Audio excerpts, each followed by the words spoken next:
नमस्कार बंधुगण, आज मु तुमको एक सत्य कहानी कहबाकू जाउछि जहा तुमर हृदय थरहर करिदेब। रामनाथ नामक जणे चासी उत्तर प्रदेशर कानपुर जिल्लार एक गारे रहुथिले। तांकर दुईटी झियो थिले। तांक बड़ झियो विवाहित थिला। तांक सान झियोर नाम मोहिनी थिला। रामनाथ एक अत्यंत गरीब परिवारर थिले। से चाष करी जहा रोजगार करुथिले सेथिरे तांक परिवार प्रतिपालन करुथिले। समय बीतीगला एवं शीघ्र तांक सान झियो मोहिनी बड़ हेले। से बहुत गोरा एवं बहुत सुंदर थिले। मोहिनींको बापा रामनाथ तांको विवाह विषय चिंता करबाकू लागिले। बहुत खोजाखोजी करिबा परे से एक भल परिवार पाइले जहा एक भल परिवाररू आसीथिला। पुओटीर नाम थिला राहुल। राहुल मोहिनींको ठारू बहुत बड़ थिले एवं तांकर रंग मध्य कला थिला। जेतेबेले मोहिनी सुंदर एवं खेलुआड़ थिले, एहा सत्वे तांको परिवार राहुलंकु पसंद करुथिले। एहार कारण थिला जे राहुल एक चमड़ा कारखानारे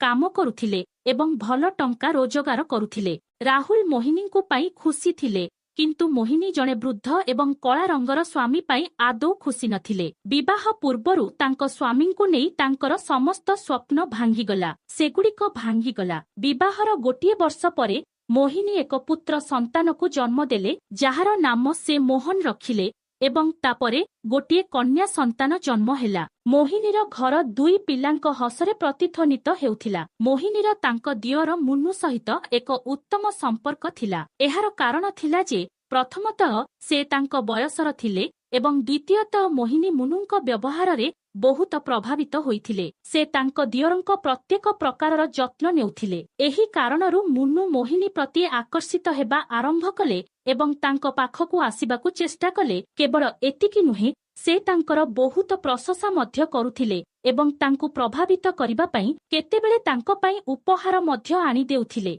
तांक स्वामी राहुल जिए संपूर्ण मदुआ थिले, प्रायतः घरकू भली धली आसुथिले। केतेबेले से टिकिए खाद्य खाउथिले एवं केतेबेले न खाई सोई जाउथिले। मोहिनी निश्चित भावरे दुईटी पिलार मा थिले, किंतु तांक स्वामींक सहित रहिबाकू तांकर प्रबल इच्छा थिला। किंतु राहुल बिछणारे सोईपा मात्रे घुंगुड़ी मारिबा आरंभ करि देउथिले। तापरे मोहिनी निराश होइगले। सर्वोपरि जेतेबेले से तांक स्वामींक ठारू सुख पाइबा बंद करिदेले, से एक विकल्प खोजिबा आरंभ कले। मोहिनी स्वभावरे मिलामिशा थिले। मुन्नु भाउजंक प्रति आकर्षित हेउथिला। मोहिनी मध्य तांक सहित खोलाखोली हसुथिले एवं थट्टा करुथिले। मोहिनींक एही आचरण धीरे धीरे मुन्नुंकु एपरि आकर्षित करिबाकू लागिला जे भाउज मोहिनींक सौंदर्यर अमृत पीबार इच्छा तांक मनरे जाग्रत हेबाकू लागिला। गोटिए दिन मुन्नु खाइबाकू बसिबा समयरे मोहिनी एक थाली धरी आसिला एवं जानी सुनी पड़िथिबा पल्लुकू घोड़ाई देई कहिला, नियो मुन्नु खाइबा खाओ, आज मु तुम पसंदर खाद्य रांधिछि। मुन्नु भाबींक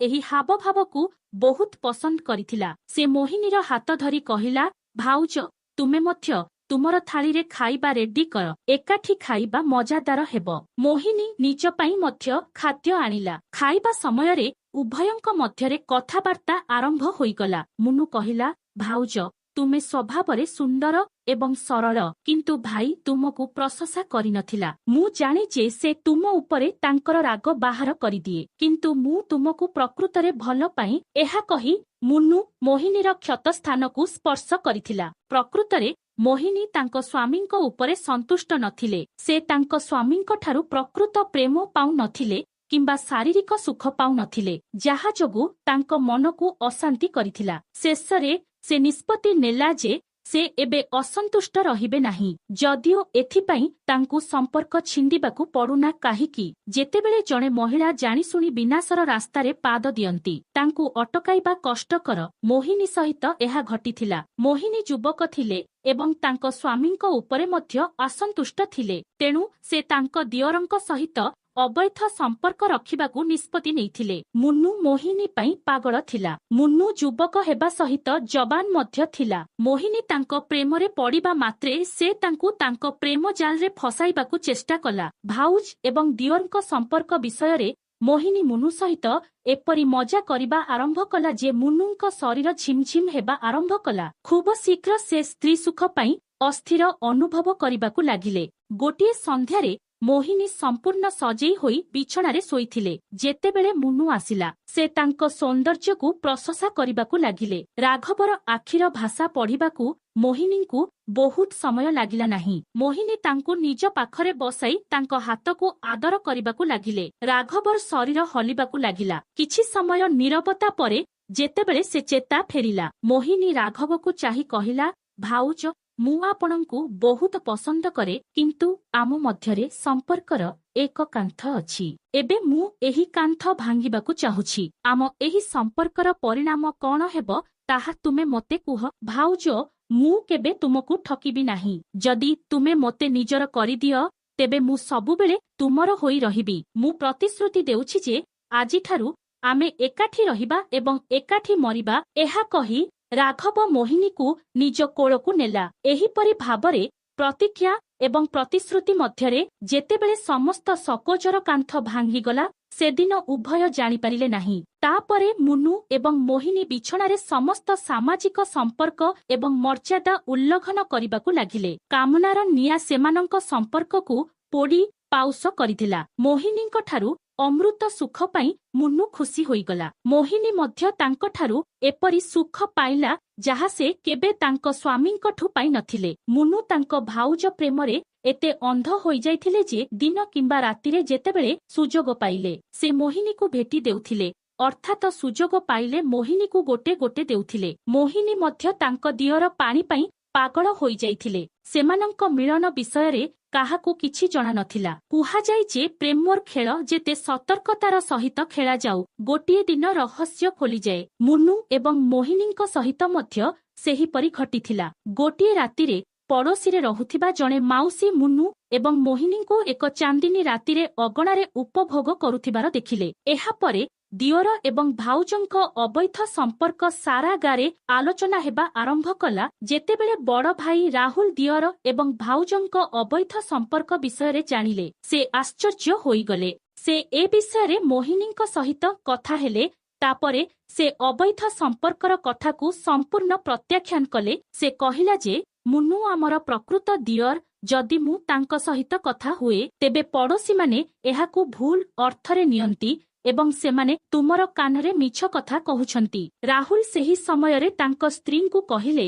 ସେ ତାଙ୍କ କଥାରେ ରାଜି ହୋଇଗଲେ, କିନ୍ତୁ ତାଙ୍କ ମନରେ ଏକ ସନ୍ଦେହ ସୃଷ୍ଟି ହେଲା। ତେଣୁ ସେ ତାଙ୍କ ସ୍ତ୍ରୀ ଉପରେ ଗୁପ୍ତ ନଜର ରଖିବାକୁ ଲାଗିଲେ। ଫଳସ୍ୱରୂପ ଗୋଟିଏ ରାତିରେ ରାହୁଲ ମୁନୁ ଭାଉଜଙ୍କୁ ଟେକିକି ଦେଉଥିବା ସମୟରେ ମୋହିନୀକୁ ଧରି ପକାଇଲେ। ରାହୁଲ ଉଭୟଙ୍କୁ ବହୁତ ପିଟିଥିଲେ ଏବଂ ଏହି ଅବୈଧ ସମ୍ପର୍କ ଭାଙ୍ଗିବାକୁ ଚେତାବନୀ ଦେଇଥିଲେ। କିନ୍ତୁ ଏହି ଚେତାବନୀ ମୋହିନୀ କିମ୍ବା ମୁନୁଙ୍କ ଉପରେ କୌଣସି ପ୍ରଭାବ ପକାଇ ନଥିଲା। କିନ୍ତୁ ଏହାପରେ ସେମାନେ ସତର୍କ ରହିବାକୁ ଲାଗିଲେ। ଯେଉଁଦିନ ରାହୁଲ ମୋହିନୀ ଏବଂ ମୁନୁଙ୍କୁ ହସି କଥା ହେଉଥିବାର ଦେଖୁଥିଲେ, ସେ ମଦ୍ୟପାନ କରୁଥିଲେ ଏବଂ ମୋହିନୀକୁ ବହୁତ ମାରୁଥିଲେ ଏବଂ ମୁନୁଙ୍କୁ ମଧ୍ୟ ଗାଳି ଦେଉଥିଲେ ଏବଂ ସେ ମୁନୁଙ୍କୁ ସମ୍ପର୍କ ଭାଙ୍ଗିବାକୁ ପରାମର୍ଶ ଦେଇଥିଲେ। ସେହି ଦିନଗୁଡ଼ିକରେ ରାହୁଲଙ୍କୁ କାରଖାନା କାମ ପାଇଁ ସହରକୁ ଯିବାକୁ ପଡ଼ିଥିଲା।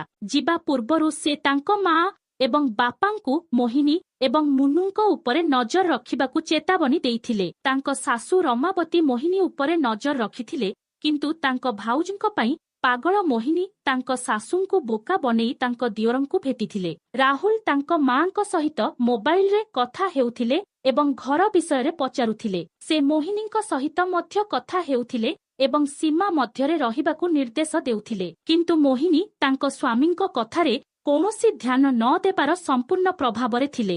ଗୋଟିଏ ରାତିରେ ଯେତେବେଳେ ତାଙ୍କ ଶାଶୁ ରମାବତୀ ଉଠି ପଡ଼ିଲେ, ସେ ମୋହିନୀଙ୍କ କାନ୍ଦ ଶୁଣିଲେ। ଶୀଘ୍ର ଉଠି ମୋହିନୀଙ୍କ କୋଠରୀରେ ପହଞ୍ଚିଲେ। ମୋହିନୀ ତାଙ୍କ ବିଛଣାରେ ନଥିଲେ। ଶାଶୁ ରମାବତୀ ବୁଝିବାକୁ ଅଧିକ ସମୟ ନେଲେ ନାହିଁ। ସେ ମୁନୁଙ୍କ କୋଠରୀରେ ପହଞ୍ଚିଲେ, ଯେଉଁଠାରେ ସେ ମୁନୁଙ୍କ ସହିତ ବିଛଣାରେ ଥିଲେ। ଶାଶୁ ରମାବତୀ ଦେଖିଲେ ଯେ ମୁନୁ ମୋହିନୀଙ୍କୁ ଧରିକି କାମ କରିବାରେ ବ୍ୟସ୍ତ ଅଛି। ସେହି ରାତିରେ ଶାଶୁ ରମାବତୀ ଧୈର୍ଯ୍ୟ ହରାଇଲେ। ସେ ଦୁହିଁଙ୍କୁ ବାଡ଼ିରେ ପିଟିଲେ ଏବଂ ବହୁତ ଗାଳି କଲେ। ଉଭୟ ତାଙ୍କ ଶାଶୁଙ୍କୁ ଧରାପଡ଼ିବାରୁ କ୍ଷମା ମାଗିଲେ। ପ୍ରାୟ 20 ଦିନ ପରେ ଯେତେବେଳେ ରାହୁଲ ସହରରୁ ଆସିଲେ, ଶାଶୁ ରମାବତୀ ତାଙ୍କ ବଡ଼ ପୁଅକୁ ବୋହୂ ଏବଂ ପୁଅ ଧରାପଡ଼ିବା ବିଷୟରେ କହିଲେ। ତାପରେ ସ୍ୱାମୀ ମୋହିନୀଙ୍କୁ ପୁଣି ପିଟିଲେ ଏବଂ ମୁନୁକୁ ବହୁତ ଗାଳି ଦେଲେ ଏବଂ ତାଙ୍କୁ ବୁଝାଇ ମଧ୍ୟ ଦେଲେ। ସେ ଦୁହିଁଙ୍କୁ ଧମକ ଦେଲେ ଯେ ଯଦି ସେମାନେ ଏବେ ନିଜ ଜୀବନ ବଦଳାଇବେ ନାହିଁ ତେବେ ପରିଣାମ ଭଲ ହେବ ନାହିଁ। କିନ୍ତୁ ମୋହିନୀ ଏବଂ ମୁନୁ ସେମାନଙ୍କ ପ୍ରେମ ଜାଲରେ ଏତେ ଗଭୀରତାରେ ପହଞ୍ଚି ଯାଇଥିଲେ ଯେ ଏଥିରୁ ବାହାରି ଆସିବା ସେମାନଙ୍କ ପାଇଁ ଅସମ୍ଭବ ଥିଲା। ତେଣୁ ଦୁହେଁ ରାହୁଲଙ୍କ ଧମକକୁ ଗମ୍ଭୀରତାର ସହିତ ନେଇନଥିଲେ। ଯେତେବେଳେ ସୁଯୋଗ ପାଇଲେ ସେ ମୋହିନୀ ସହିତ ଖେଳ କଲା, ଅର୍ଥାତ୍ ଯେତେବେଳେ ସୁଯୋଗ ପାଇଲେ ଦୁହେଁ ଅତ୍ୟନ୍ତ ଆନନ୍ଦ ପାଉଥିଲେ। ମୋହିନୀ ଏବଂ ମୁନୁଙ୍କ ଅବୈଧ ସମ୍ପର୍କ ସମଗ୍ର ପରିବାରକୁ ଚିନ୍ତିତ କରିଦେଇଥିଲା। ସେମାନେ ଏହି ସମସ୍ୟାରୁ ମୁକ୍ତି ପାଇବା ପାଇଁ ଉପାୟ ଖୋଜିବା ଆରମ୍ଭ କଲେ। ଗୋଟିଏ ଦିନ ଶାଶୁ ଶ୍ୱଶୁର ଏବଂ ପୁଅ ରାହୁଲଙ୍କ ସହିତ ବସି ଆଲୋଚନା କଲେ। ତାପରେ ନିଷ୍ପତ୍ତି ନିଆଗଲା ଯେ ସମସ୍ୟାରୁ ମୁକ୍ତି ପାଇବା ପାଇଁ ମୁନୁଙ୍କୁ ବିବାହ କରାଯିବ। ଯଦି ବିବାହ ହୁଏ ତେବେ ସମସ୍ୟାର ମଧ୍ୟ ସମାଧାନ ହୋଇଯିବ। ମୋହିନୀଙ୍କ ଶ୍ୱଶୁର ଏବେ ଗୁପ୍ତ ଭାବରେ ତାଙ୍କ ପୁଅ ମୁନୁ ପାଇଁ ଝିଅ ଖୋଜିବା ଆରମ୍ଭ କଲେ। ବହୁତ ମାସ ଧରି ଦୌଡ଼ି ଦୌଡ଼ି ପରେ ଶ୍ୱଶୁର ଏକ ସହରରେ ସୁରେଶଙ୍କ ଝିଅ ଲିମାକୁ ପସନ୍ଦ କଲେ। ଲିମା କଳା ରଙ୍ଗର ଥିଲେ, କିନ୍ତୁ ଶାଶୁ ଏବଂ ଶ୍ୱଶୁର ପରସ୍ପରକୁ ଭଲ ଲାଗୁଥିଲା। ତାପରେ ଆନନ୍ଦରେ ଦୁହେଁ ସମ୍ପର୍କ ସ୍ଥିର କଲେ। ମୁନୁ ଏହି ସମ୍ପର୍କ ପାଇଁ ହମ କହିନଥିଲେ କିମ୍ବା ମନା କରିନଥିଲେ। ବିବାହ ଶୋଭାଯାତ୍ରାର ତାରିଖ ସ୍ଥିର ହୋଇଥିଲା। ମୁନୁର ବିବାହ ସ୍ଥିର ହେବା ପରେ ମୋହିନୀ ତାଙ୍କ ମାତୃଗୃହକୁ ଯାଇଥିଲେ। ସେ ସେଠାରୁ ଫେରିବା ପରେ ସେ ଜାଣିପାରିଲେ ଯେ ତାଙ୍କ ଦିଅରଙ୍କ ବିବାହ ସ୍ଥିର ହୋଇଛି। ଯେତେବେଳେ ସେ ମୁନୁଙ୍କୁ ଏ ବିଷୟରେ ପଚାରିଲେ, ସେ ତାଙ୍କୁ ପଚାରିବା ପରେ ବିବାହ ସ୍ଥିର ହୋଇନାହିଁ ଏବଂ ସେ ବିବାହ ବିଷୟରେ କିଛି କହିପାରିବେ ନାହିଁ ବୋଲି କହିଲେ। କିନ୍ତୁ ମୋହିନୀ ସନ୍ଦେହ କଲେ ଯେ ମୁନୁ ବିବାହରେ ରାଜି ହୋଇଯାଇଛନ୍ତି। ମୋହିନୀ ଏବେ ତାଙ୍କ ଭବିଷ୍ୟତ ବିଷୟରେ ଚିନ୍ତା କରିବାକୁ ଲାଗିଲେ। ସେ ଭାବିଲେ ଯେ କାଲି ଯେତେବେଳେ ମୁନୁ ବିବାହ କରିବେ ସେ ତାଙ୍କୁ କ୍ଷୀରରେ ମାଛି ପରି ବାହାର କରିଦେବେ। ଏବେ ସେ ତାଙ୍କ ନବବିବାହିତା କନ୍ୟା ସହିତ ତାଙ୍କ ରାତିକୁ ରଙ୍ଗୀନ କରିବେ ଏବଂ ମୁଁ ସାରା ରାତି ତାଙ୍କୁ ଝୁରି ଝୁରି ବିତାଇବି। ମୋହିନୀ ଯେତେ ଚିନ୍ତା କରିବେ ତାଙ୍କ ଜୀବନ ତାଙ୍କୁ ସେତେ ଅନ୍ଧାର ଲାଗୁଥିଲା। ଏହି ଦ୍ୱନ୍ଦ୍ୱରେ ମୋହିନୀ ହସିବା ଏବଂ ମୁନୁଙ୍କ ସହ କଥାବାର୍ତ୍ତା କରିବା ବନ୍ଦ କରିଦେଲେ। ସେ ତାଙ୍କ ସାକ୍ଷାତକୁ ମଧ୍ୟ ପ୍ରତ୍ୟାଖ୍ୟାନ କରିବାକୁ ଲାଗିଲେ। ମୁନୁ ତାଙ୍କୁ ବୁଝାଇବାକୁ ଚେଷ୍ଟା କଲେ, କିନ୍ତୁ ସେ ତାଙ୍କ କଥା ଶୁଣିଲେ ନାହିଁ। ମୋହିନୀ ମୁନୁଙ୍କ ହଠାତ୍ ପରିବର୍ତ୍ତନ ଦେଖି ସେ ତାଙ୍କୁ କିପରି ବୁଝାଇବେ ତାହା ବୁଝିପାରିଲେ ନାହିଁ। ଗୋଟିଏ ଦିନ ଯେତେବେଳେ ସେ ଆଉ ସହ୍ୟ କରିପାରିଲେ ନାହିଁ, ସେ ପଚାରିଲେ, ଭାଉଜ, ମୁଁ ଏପରି କେଉଁ ଭୁଲ କରିଥିଲି ଯେ ତୁମେ ମୋ ଉପରେ ରାଗିଛ? ପୂର୍ବରୁ ତୁମେ ବହୁତ ହସୁଥିଲ ଏବଂ କହିଥିଲ ଯେ ତୁମେ ସବୁବେଳେ ଆତ୍ମସମର୍ପଣ କରିବାକୁ ପ୍ରସ୍ତୁତ, କିନ୍ତୁ ଏବେ ତୁମେ ମୋ ପାଖରୁ ପଳାଇଗଲ। ତୁମେ ହସିବା ଏବଂ କଥାବାର୍ତ୍ତା ବନ୍ଦ କରିଦେଲ। ତୁମ ମୁହଁରେ ସବୁବେଳେ ଦୁଃଖ ଅଛି। କଣ କଥା? ନିଜକୁ ଏହା ପଚାର। ଭାଉଜ, ତୁମେ ମୋତେ ମୋ ସହିତ ବଞ୍ଚିବା ଏବଂ ମରିବା ପାଇଁ ପ୍ରତିଶ୍ରୁତି ଦେଇଥିଲ। ବିବାହ ପରେ ତୁମେ କଣ ସେହି ପ୍ରତିଶ୍ରୁତି ପାଳନ କରିପାରିବ? ମୋହିନୀ କହିଲା, ବିବାହ ପରେ ତୁମେ କନ୍ୟାର ପଲୁରେ ବାନ୍ଧି ହେବ ଏବଂ ମୋତେ ଭୁଲିଯିବ। ଏହା ଭାବି ମୁଁ ଦୁଃଖିତ ରହିଲି। ସେଥିପାଇଁ ତୁମ ପାଖରୁ ଅଲଗା ହେବାର କାରଣ? ମୁନୁ କହିଲା, ଭାଉଜ, ମୁଁ ଆଜି ମଧ୍ୟ ତୁମର ଏବଂ କାଲି ମଧ୍ୟ ତୁମର ହେବି। ମୁଁ ଏକାଠି ବଞ୍ଚିବା ଏବଂ ମରିବା ପ୍ରତିଶ୍ରୁତି ଭୁଲି ନାହିଁ। ବିବାହ ବିଷୟରେ ମୁଁ ଜାଣି ନାହିଁ କି ମୁଁ ଏହା ନିଜ ଇଚ୍ଛାରେ କରୁନାହିଁ। ମୋ ବାପା ମା ନିଜେ ବିବାହ ନିଷ୍ପତ୍ତି ନେଇଥିଲେ। ଯାହା ବି ହେଉ ଭାଉଜ, ମୁଁ ତୁମ ବିନା ବଞ୍ଚିପାରିବି ନାହିଁ ଏବଂ ମୋ ପରିବାର ଆମକୁ ଏକାଠି ରହିବାକୁ ଦେବେ ନାହିଁ। ତେଣୁ ଆମକୁ ପରସ୍ପରକୁ ଦେଇଥିବା ପ୍ରତିଶ୍ରୁତି ପାଳନ କରିବାକୁ ପଡ଼ିବ। ମୁଁ ସେହି ପ୍ରତିଶ୍ରୁତି ପାଳନ କରିବାକୁ ପ୍ରସ୍ତୁତ। ଏହା କହି ମୁନୁ ମୋହିନୀକୁ ନିଜ କୋଳରେ ନେଲା। ସେହି ରାତିରେ ସେ ପୁଣି ମୋହିନୀକୁ ଚୁଚୁମିଲା। ସେହି ରାତିରେ ଉଭୟେ ପ୍ରତ୍ୟେକ ରାତିରେ ଯାହା କରୁଥିଲେ ତାହା କଲେ।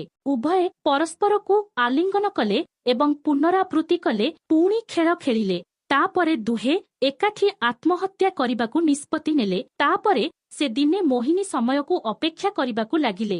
ଗୋଟିଏ ଦିନ ମୋହିନୀଙ୍କ ଶ୍ୱଶୁର ଏବଂ ତାଙ୍କ ସ୍ୱାମୀ ରାହୁଲଙ୍କୁ ଜଣେ ସମ୍ପର୍କୀୟଙ୍କ ବିବାହରେ ଯୋଗ ଦେବାକୁ ପଡ଼ିଲା। ତେଣୁ ସେମାନେ ସନ୍ଧ୍ୟା 5ଟାରେ ଘରୁ ବାହାରିଗଲେ। ରାତ୍ରି ଭୋଜନ କରିବା ପରେ ରମାବତୀ ତାଙ୍କ ନାତି ନାତୁଣୀଙ୍କ ସହିତ ତାଙ୍କ କୋଠରୀକୁ ଯାଇ ଶୋଇପଡ଼ିଲେ।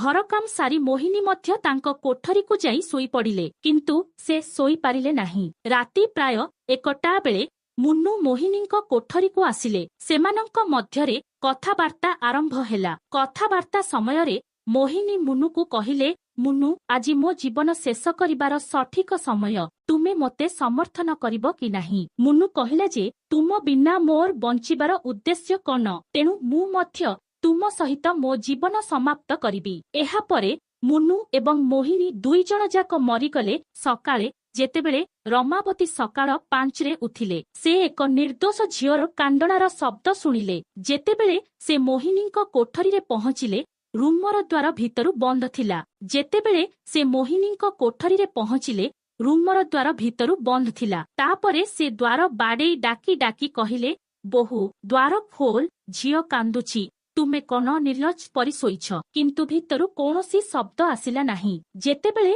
से मुनुंक कोठरी पहुंचिले मुनु मध्य कोठरी नथिले। एबे रमावती संदेह कले एवं तांक मनरे विभिन्न प्रकारर भूल चिंता आसिबा आरंभ हेला। एही भयरे से पड़ोसीर जणे महिलांकु डाकिले। से मध्य द्वार बाड़ेई डाक पकाइले, किंतु भितरु कौनसी गतिविधि नथिला। शब्द शुणी पड़ोसीर लोकमाने मध्य आसी पहुंचिले। सेही समयरे तांक श्वशुर एवं तांक स्वामी राहुल मध्य बाहरु फेरी आसिले एवं जेतेबेले सेमाने दुहे सेमानंक द्वारे भिड़ देखिले। मोहिनी द्वार खोलु नाहंती, मुन्नु मध्य कोठरीरे नाहंती। श्वशुर एवं स्वामी राहुल मध्य द्वार खोलिबाकू चेष्टा करिथिले, किंतु जेतेबेले द्वार न खोलिला सेतेबेले दुहे कोठरीर द्वार भांगी कोठरी भितरकू प्रवेश कले। कोठरी भितरर दृश्य देखि समस्ते आश्चर्य होइगले। दुहे छातरे झुलुथिले। एही समयरे केही जणे निकटस्थ पुलिस स्टेशनकू सूचना देइथिले। सूचना पाई पुलिस घटनास्थलकू आसिथिला। पुलिस अधिकारी माने